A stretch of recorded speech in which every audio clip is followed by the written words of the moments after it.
When I married Hina, I thought I'd found my soulmate, but soon after our wedding, little cracks started appearing. She constantly compared me to her ex, saying things like, "He was more romantic than you," or "He knew how to make me happy." Every insult cut deeper than the last. I stayed silent, believing things would get better, but deep down, I felt humiliated, unwanted, and betrayed. I gave her my heart, my respect, and my loyalty, yet she treated me like I wasn't enough. What I didn't know then was that this was just the beginning of her betrayal. One night, Hina claimed she was working late.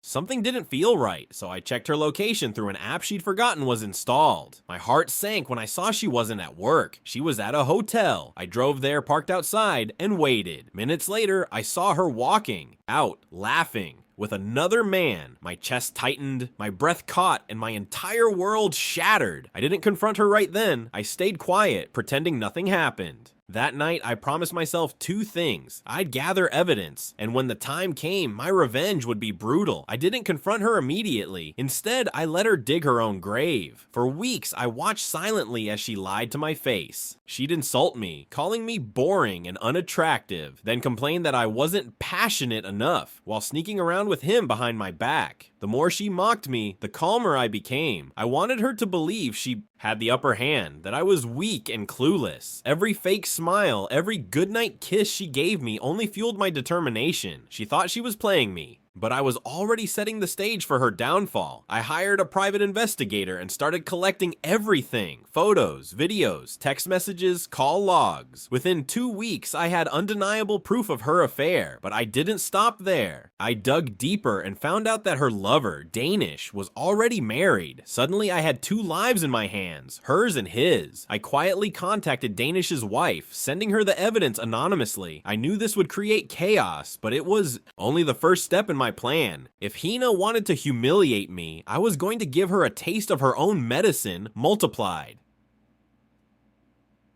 Once everything was ready, I planned a small family dinner and invited close relatives, including Hina's parents. During dinner, I stood up and made a toast, thanking Hina for 3 wonderful years of marriage. She smiled proudly, believing I'd forgiven all her insults. Then I pulled out a projector and started playing a video, a compilation of her hotel visits, her texts, and her voice notes to Danish. Gasps filled the room. Her parents were stunned, my family sat frozen, and Hina turned pale. She tried to speak, but I raised my hand and said calmly, "Please, watch till the end."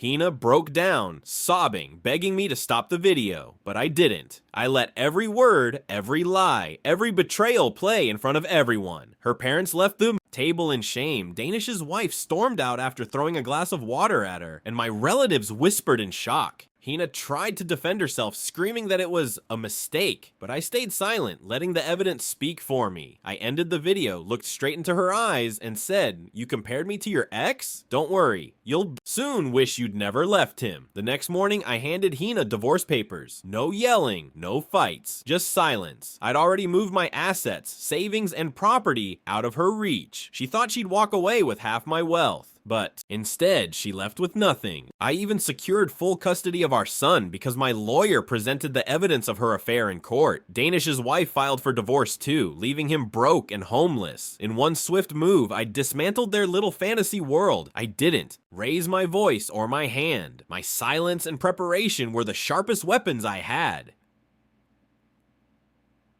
Months later, I heard Hina was struggling. Danish abandoned her after losing everything in his divorce, and her parents refused to support her because of the public shame she caused them. Friends stopped inviting her to gatherings, neighbors whispered behind her back, and she even lost her job after Danish's wife exposed her at the company where she worked. Meanwhile, I was thriving. My business grew, my reputation stayed intact, and my son was safe and happy. Hina had destroyed her own life, and the best part, I didn't have to lift a finger beyond exposing the truth. One evening, I got a call from an unknown number. It was Hina. Her voice trembled as she begged me to take her back, saying she'd changed and learned her lesson. I listened, silently, letting her pour out every ounce of regret. When she finally stopped, I simply said, "Hina, you compared me to your ex. Go find him, maybe he'll take you back." And then I hung up. That silence, that rejection, was my final revenge. She wanted to break me, but in the end, she broke herself instead.